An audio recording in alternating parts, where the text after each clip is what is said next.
언제부터인가 느끼는 부분이지만 이 성탄절이 가까이 오면 옛날에는 좀 마음이 설레기도 하고, 그리고 뭐 선물이든 뭐가 됐든 이런저런 것 때문에 마음이 좀 이게 따뜻했던 기분이 있습니다.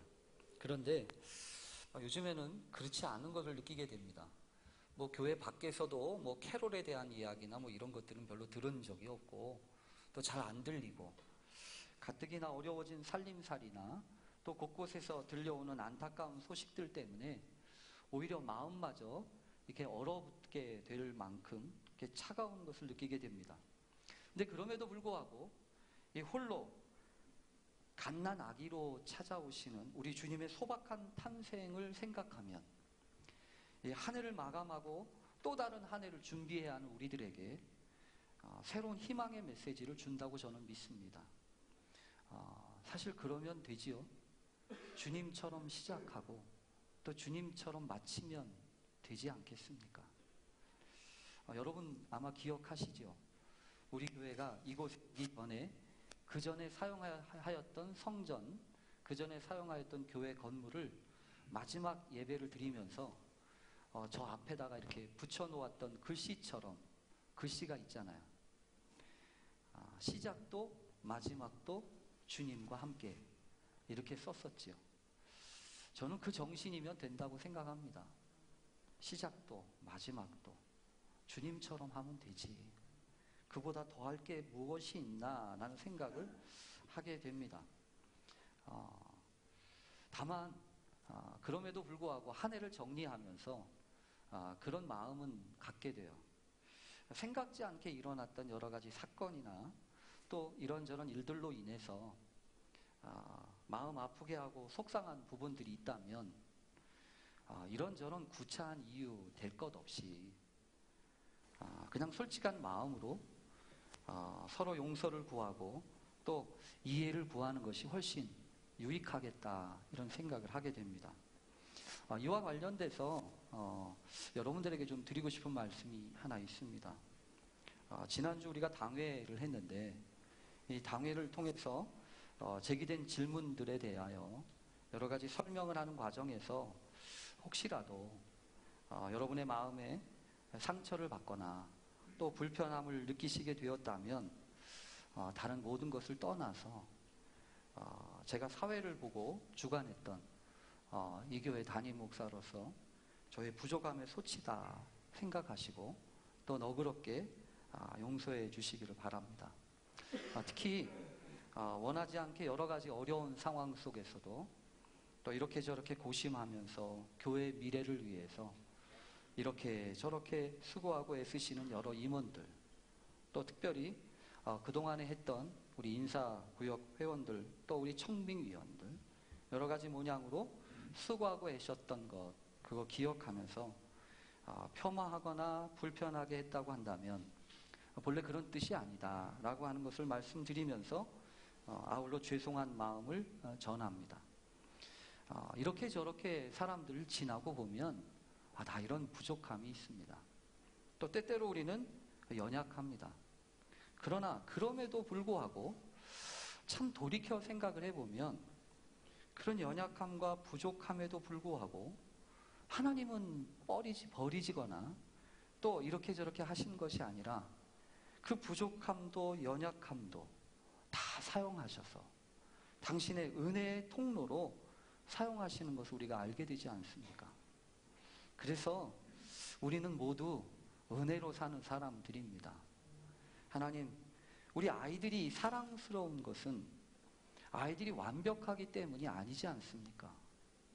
어른들의 눈으로 보자면 아이들은요, 한없이 부족하고 또 연약하기 그지에 없습니다. 그런데 누구도 그 연약함 때문에, 그 부족함 때문에 뭐라고 하지 않지 않습니까? 그런 점에서 보면 저는 어르신들도 마찬가지라고 믿습니다. 어르신들도 여러분 똑같지 않아요? 어르신들도 정신이 조금 온전하지 못하고 또 육신이 조금 부족해도 하나님이 그동안 인도하시고 역사하시는 것을 생각해 볼 때 감사할 수 있고 또 온전하게 우리가 받아들여 줄 때 하나님은 그 모양을 통해서도 역사하신다고 저는 믿습니다. 오늘 특별히 오늘 성탄을 기다리면서 강림절 네 번째 주일로 오늘 우리가 예배를 드리는데요. 이 예배를 드리면서 예수님께 나와서 영생을 구했던 한 청년의 모습을 통해서 우리가 붙들어야 될 온전함에 대한 중요한 인사이트를 얻게 되는 귀한 시간이 되기를 간절히 바랍니다. 우리는 온전함에 대해서 오해를 할 때가 참 많습니다. 실수가 하나도 하지 않는 것을, 완벽한 것을 온전하다고 생각합니다. 흠이 하나도 없어서, 그래서 뭐 하나라도 절대로 빠지지 않는 것, 그것을 온전하다고 생각합니다. 그런데 오늘 성경을 보면 그렇지 않다고 하는 것을 우리가 알게 됩니다. 오늘 성경 본문에는 한 청년이 등장을 합니다. 이 청년은 여러 가지 면에서 특별한 사람입니다. 이미 좋은 조건들을 다 가지고 있었던 사람입니다. 다른 마가복음과 누가복음의 공관복음서를 보면 그는 어린 나이에 이미 관리가 되어 있었습니다. 그리고 가진 것도 많았던 부자였습니다. 그리고 뒤에서도 설명을 했지만 어려서부터 각종 율법들을 다 지켰을 뿐만 아니라 태도에 있어서도 열정적인 그런 예절 바른 엘리트 중에 엘리트였습니다. 그런 사람이 오늘 예수님께 나와서 묻습니다. 선생님, 내가 무슨 선한 일을 해야 영생을 얻을 수 있겠습니까?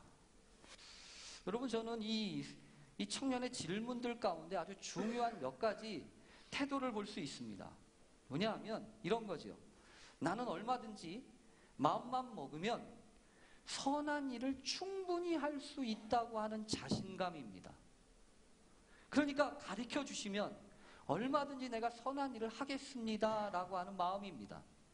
또한 내가 생각하는 그 선한 일을 하면 반드시 내게 영생이 주어질 것이라고 나는 믿습니다 라고 하는 뜻 아니겠습니까? 그런데 오늘 성경에 보면 예수님이 대답하시는데 조금 이상해요. 왜 이상하냐면 예수님이 그렇게 대답하시잖아요. 어찌하여 선한 일을 내게 묻느냐?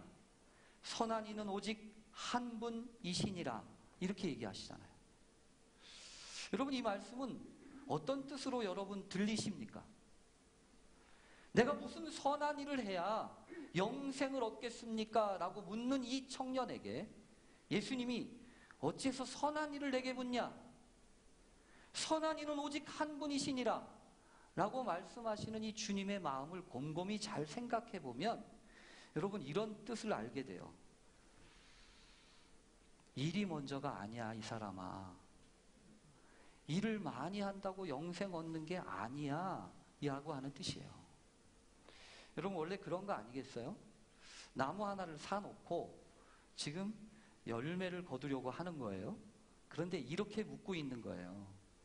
예수님한테, 예수님, 내가 어떤 비료를 주어야 여기서 좋은 열매가 맺히겠습니까? 이렇게 묻는 거예요. 그러면 웬만하면 여러분 좀 그 비료 가르쳐 주시면 좋지 않겠어요? 근데 예수님은 그렇게 말씀하시는 거야. 지금 여기에다 비료 넣는 게 중요한 게 아니고 좋은 나무가 먼저 되면 좋은 열매는 자연히 맺히는 거야. 이렇게 얘기하시는 거야. 여러분, 선한 일을 한번 했다고 그 사람이 선한 사람이 되는 겁니까? 그건 아니잖아요. 선한 사람이 되면 그 나머지는 자연히 선한 일을 하게 되는 것 아니겠습니까? 먼저가 있다는 거죠. 선후가 있고 먼저 할 것이 있다는 이야기입니다. 근데 이 청년은요, 내가 무슨 선한 일을 해야 영생을 얻겠습니까? 라고 묻고 있는 겁니다. 그러니까 예수님은요, 결국 하실 수 있는 말씀이 계명밖에 없어요. 여러분, 예수님이 이 땅에 오셔서 계명을 이야기하러 오셨습니까? 아니잖아요. 계명이 아니라 복음을 이야기하시러 오신 거 아닙니까? 근데 예수님이요, 이 청년한테는 복음을 이야기하실 수가 없었어요. 왜냐하면 자꾸 뭘 가르쳐 달라는 거예요. 내가 뭘 하면 되겠냐는 거예요. 무슨 선한 일을 하면 되겠냐는 거예요. 그러니까 예수님이 계명을 얘기하시죠. 어떤 계명을 이야기하셨습니까? 오늘 성경에 보면 살인하지 마라, 간음하지 마라, 도둑질하지 마라, 거짓 증언하지 마라, 내 부모를 공경하라, 내 이웃을 내 자신과 같이 사랑하라. 여러분, 이게 무엇인지 짐작이 되십니까? 10계명이잖아요. 근데 10계명은 10가지 계명이잖아요. 근데 이 10가지 계명인데 반쪽만 이야기하셨죠. 반쪽이 무엇이지요? 사람에게 대한 것만 이야기한 거 아니에요? 나머지 4개, 4개는 예수님이 말씀조차 하지 않으셨어요. 그 나머지 4개가 무엇이었습니까? 나 외에 다른 신을 섬기지 마라. 또 너를 위하여 우상을 만들지 마라. 또 내 하나님 여호와의 이름을 망령되이 일컫지 마라. 4번째가 안식일을 기억하여 거룩하게 지켜라. 10가지 중에 6개만 이야기하고 4가지는 이야기조차 하지 못하셨어요. 왜 그러셨을까요? 반쪽짜리만 있기 때문에 그래요. 반쪽만. 그런데도 오늘 성경은 이 청년이 이렇게 이야기했다고 합니다. 뭐라고 얘기하냐면 이 모든 것을 내가 지키어 싸운데 아직도 무엇이 부족합니까? 다 지켰다는 거예요. 다 했다는 거예요. 물론 다 했지요. 자기가 할 수 있는 거는 다 했습니다. 그런데 문제가 뭐예요? 부족하다는 거예요. 아직 뭐가 부족한지 모른다는 거예요. 하고는 있지만 무엇이 부족한지조차 모르고 있어요. 여러분, 한 해를 돌아보면서 오늘 말씀을 준비하는데 그런 게 자꾸 생각이 됐어요. 어떤 생각이 들었냐면, 하나님, 우리 교회 부흥 원해요. 또 여러분 각자 하나님 나에게 복 주시기를 원해요. 그리고 그 복 받기 위해서, 부흥 얻기 위해서 하나님 뭐 하면 좋을까요? 우리 이렇게 물어왔어요. 그리고 내년에도요, 우리 목사님들과 함께 이거 하자, 저거 하자, 이런 계획도 세워보고 저런 계획도 세워봐요. 근데 주님이 그러시는 것 같아요. 반쪽짜리 가지고 열심히 애쓰는구나. 계명의 차원을 가지고는 복음을 만날 수가 없습니다. 오늘 성경을 보면 주님이 그렇게 이야기하시죠. 내가 아직도 무엇이 부족합니까? 라고 물었던 이 청년에게 주님이 대답하십니다. 주님이 뭐라고 대답하시냐면, 마가복음과 누가복음에는 있는 말인데 마태복음은 싹 바뀐 게 한 단어가 있습니다. 그게 뭐냐면 이 부분이에요. 다른 복음서에는 내가 한 가지 부족한 것이 있으니 부족한 것을 이렇게 채워라 라고 이야기하시는데, 오늘 마태복음은 이렇게 말씀합니다.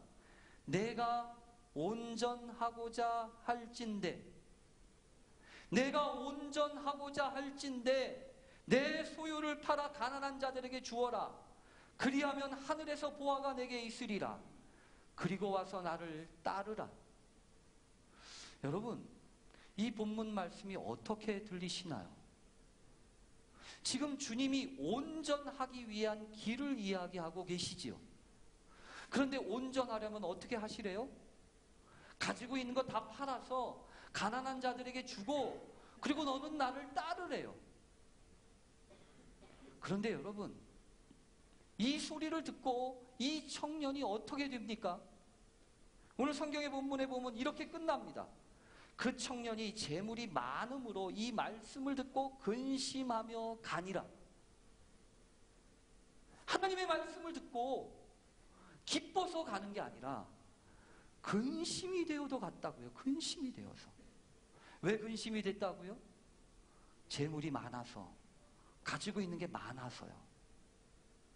여러분, 오늘 본문은 완전히 뒤집혀요.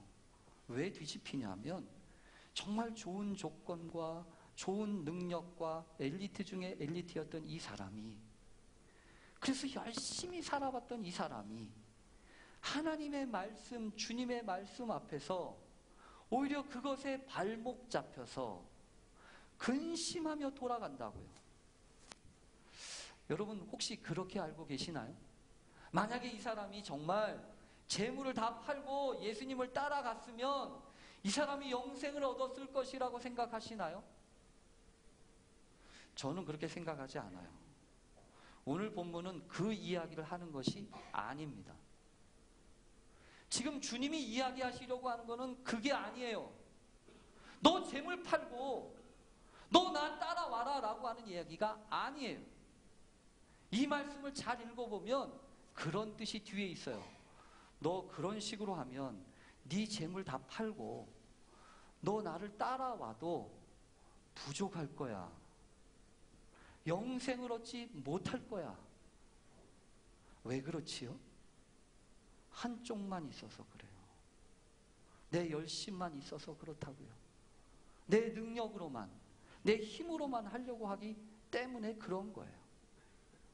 여러분, 온전함, 무엇이 온전함입니까? 온전함이라고 하는 것은 내가 완벽해가지고 내가 할 수 있는 모든 것을 다 하는 게 아니에요. 오히려 있지요. 온전함이라고 하는 것은 상황이나 여건에 달려있는 것이 아니라 연약하고 부족하지만 하나님, 내 인생을 붙들어 주세요. 그리고 나의 삶을 주님이 인도해 주세요. 그래서 주님께 온전히 맡길 때 하나님은 그것을 온전하게 하신다고요. 여러분, 우리도 그렇지 않을까요? 여러분의 삶도, 아니 나의 삶도, 우리의 교회도 그렇지 않을까요? 하나님, 우리 교회 주님께 온전히 맡겨드립니다. 내 인생 온전히 주님께 맡겨드립니다. 내 방법과 내 수고와 내 노력으로는 안 되겠습니다. 그러니 주님이 주관해 주십시오. 주님이 인도해 주십시오. 그래서 부족하고 모질라도 그 부족함 채워주시고 그 연약함 붙들어 주셔서 당신의 도구가 되게 해 주십시오. 그게 온전한 거 아니겠어요? 여러분, 온전함은 선물입니다. 왜 그렇게 이 말씀을 드리냐 하면, 여러분 예수님 생각해 보세요. 이 세상에 가장 온전한 것이 무엇입니까? 예수님보다 더 온전한 게 있겠습니까? 그 예수님이 우리에게 오시는 성탄절입니다. 그 예수님이 어떻게 오십니까? 히어로의 모습으로요? 아니요. 아무 힘없는 갓난 아기의 모습으로요. 그러나 그 갓난 아기로 오신 그 예수님이 온전하시다고요. 우리의 모든 죄와 우리의 모든 염려와 근심을 맡으시고 십자가에서 또다시 아무런 힘이 없는 모습으로 돌아가실지라도 온전하시다고요. 그 예수님이 우리에게 선물로 오신 거예요. 우리가 언제 달라고 했습니까? 우리가 언제 예수님을 맞이할 자격이 있습니까? 자격도 없고요. 달라고도 안 했지만 하나님이 선물로 주셨잖아요. 그렇다고 한다면 우리가 믿고 고백하는 것은 내게 허락될 가장 소중한 온전함은 하나님이 또한 선물로 주실 것을 믿으십시오. 그래서 연약하고 부족해도 하나님 내 인생 속에 하나님이 부어주시는 그 벅찬 선물로의 온전함이 날마다 누려질 수 있도록 도와주십시오. 그렇게 기도하는 이 성탄절기 되실 수 있기를 간절히 축원합니다. 아멘. 기도하겠습니다. 하나님 아버지, 일이 먼저가 아닌데 우리는 자꾸만 일 먼저 하려고 합니다. 하늘에 계신 너희 아버지의 온전하심과 같이 너희도 온전하라 하셨사오니 우리로 하여금 무엇이 온전한 길인지 바로 알게 해 주시기를 간절히 원합니다. 내가 어렸을 때에는 말하는 것이, 또 깨닫는 것이, 생각하는 것이 어린아이와 같다가 장성한 사람이 되어서는 어린아이의 일을 버렸노라고 말씀하셨던 것처럼 하나님, 이제는 어린아이의 일을 버리게 해 주시기를 간절히 원합니다. 주님의 일, 주님이 하셨던 그 거룩한 일을 우리도 할 수 있도록 믿음을 더해 주시기를 원합니다. 그리하여 온전함의 아름다운 선물이 우리 안에도 가득 채워지는 이 성탄절기 되게 해 주옵소서. 예수님의 이름으로 기도합니다. 아멘.